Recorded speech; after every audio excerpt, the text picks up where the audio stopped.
Hi, and welcome to my book review and discussion of The Treatment by Suzanne Young. And so first I will do a non-spoiler review. I will talk about spoilers, but I will make it clear that they are coming, so don't worry.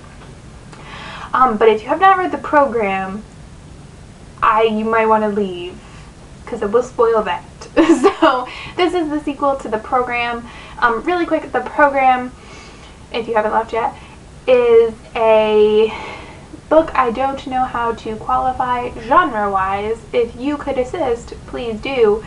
It's a world, maybe in the future, maybe not really, kind of in our time, where suicide in teens or young adults is just skyrocketing. So in an effort to combat this, the government institutes something called the program, which basically wipes your memories and makes you like a shell of a person so that you don't feel things and get depressed and kill yourself. So the first book is about dealing with our main character Sloane and her boyfriend James, dealing with that kind of. And then this is the sequel and final book, because this is just a duology.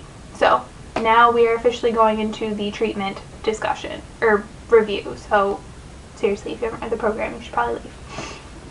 So this picks up pretty much right where the program leaves off, with Sloane and Sloane and James on the run, and it's just about their journey and what's going on with the program. You get to learn more about the program, what it's doing, what's going on, and see if there is a way to fix what is going on in the world. I feel like this is a really hard book to summarize, but that's the best synopsis I can give you. I will say that in general, I did like the book. I gave it 4 out of 5 stars, but it is very different than the program for me. The program is such an emotional, psychological book. This book, to me, is a lot more action, adventure, on the run, taking down people kind of a book, which I'm totally game for that kind of book. I am, but I think I wasn't going into this expecting that, which is maybe if I had thought it was going to be that, I would have given it 5 stars, but that's not what I thought it was going to be, because that's not what the program was. And so that was kind of a disappointment to me, but I completely understand why it changed. I mean, it makes sense. It's in the story arc. It totally makes sense, but the reason I love the program so much was because of the intense psychological and internal things that Sloane had to go through. So that just knocked it down a little bit for me. I liked the characters. Sloane doesn't bother me at all. James is I really liked him in the first book. Occasionally he bothered me. In here, he bothered me a little more. He was very one page I'll do this, the next page I change my mind. I was just going back and forth on a lot of things, which really bothered me. And we got several new characters in this book, and they were introduced well. There was no issue. She gave you information about them and everything, but I'm still not 100% sure if I like all of those new characters. One in particular, which I'll talk more about in my spoilery section, but all of the characters that were added definitely added to the story. They provided substance to the story. They weren't just there as filler or anything like that. So I don't have a problem with the additional characters. If you read the program, I would definitely read The Treatment. Don't know why you wouldn't, unless you didn't like the program, which you might not want to read it. But I enjoyed it, but I would definitely let you know that it's kind of a different style than the program, in my opinion. So maybe go in knowing that. So now we go into the spoilery section. So leave. You don't want to be spoiled. I'm just saying. So like I said before, I liked the book, but it wasn't exactly what I was looking for, because it wasn't like the program. I really liked in the program dealing with Sloane's depression and her issues and her struggles and her losing her memories, but still kind of being herself and all of that. And in ways you got some of that. I liked seeing her interact with Lacey and her challenges of having to kind of deal with this person, and the stuff with the pill, with her and James going back and forth with who should take the pill and who shouldn't, and was really interesting. A little annoying sometimes because it got a little repetitive, but it was interesting. So the character that kind of bothered me was Dallas. I couldn't get a read on her. I didn't know if I was supposed to like her, didn't know if I wasn't supposed to like her. I don't like Realm either, so I'm sure that plays a role into it because they're so connected to each other. Honestly, I still don't know if I like Dallas. I mean, I'm totally... she's been through a lot of tough crap. Like, I wholeheartedly... I feel horrible for her, what she had to go through with that Roger guy, and what Realm has done to her. That's... I feel really bad. And I'm glad that she kind of, like, is able to move on as the book ends. But I just, the way she treated Sloane, I was like, I understand you've been through a lot, but that doesn't justify you treating somebody the way you are. So I'm still torn about her. I feel like maybe in a few years I'll reread the series and maybe I'll feel a little differently about her. But I still don't like Realm. I don't. Am I supposed to forgive him? Like, have you read this? Did you forgive Realm? He rubs me the wrong way. I think he's like so skeevy and just, I can't stand him at all. And if he and Sloane had ended up together, no, would not have been able to handle it. What else? Oh, the ending where Sloane, oh my god, are you freaking kidding me? This really is a thing, isn't it? This whole forgetting.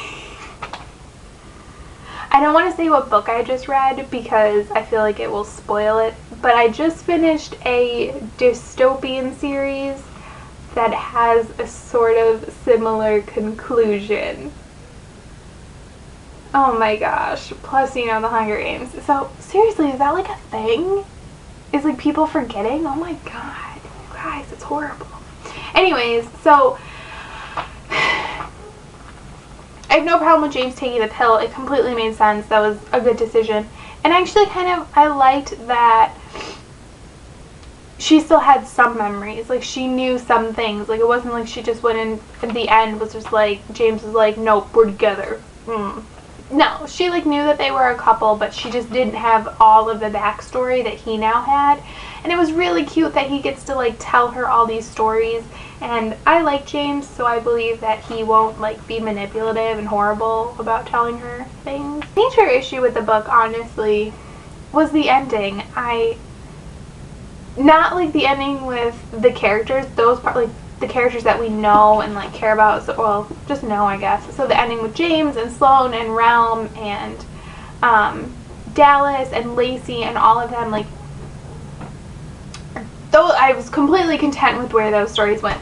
My issue was with the larger arc, like the larger story point of this whole suicide issue.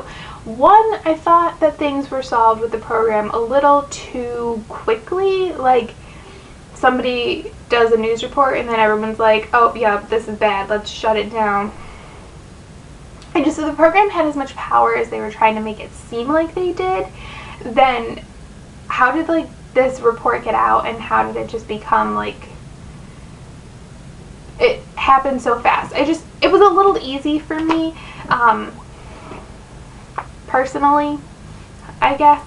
And then I had been wondering the whole time if we were going to be told why suicide was so rampant. And we were, but I'm not 100% sure I buy it. Like, I don't know what the answer could have been. Like, it's just human behavior. And that totally makes sense to me. That happens. Like, if you tell people, like, that's why they don't, like, broadcast a lot of things. Like, if there's a potential outbreak, they don't, a lot of times you have to use caution in telling people that there's an outbreak because people will, like, make themselves have symptoms and that just, like, clogs up ERs and stuff. So it makes sense to me that if enough people were committing suicide and it was publicized enough that it could spread like that. But explanation was that, like, these 3 girls or whatever killed themselves and then it was just, like, overnight, like, boom, craziness. I'm not sure that I buy that. And even if that is what happened, that the program shuts down and in like less than a year everything's like back to normal. I just don't believe that would happen. I don't. Even if these people are all of a sudden now going into regular therapy, I just think it would take longer than a year for things to like mellow out. Maybe not. Maybe, I mean, I guess the brain is a pretty resilient thing. It could turn around pretty quickly. But I do have to say, I do like the idea that the program basically caused the problem, or like perpetuated the problem instead of solving it, which I think happens a lot. I think it's kind of like a commentary on like our world. A lot of times adults try to fix issues with teenagers and stuff, and instead they just kind of make it worse, and they're not thinking about what they're doing and how fear can make you overlook the simplest of solutions. So I guess that part's kind of cool, but it just was resolved a little easily for me, I guess. But overall, I did really like it. I didn't like it as much as I love the program. I still really like the program, though. It does not take away from the program at all. I still love that book. I think it's amazing and awesome. And I will definitely continue to check out Suzanne Young's works. Like when she publishes new books and stuff, I will definitely, you know, continue to read them. I like her writing style. I like what she does with characters and everything. So I hope this video made sense. I feel like I tried to like take notes, but I'm not sure it really mattered at all. So thanks for watching. Bye!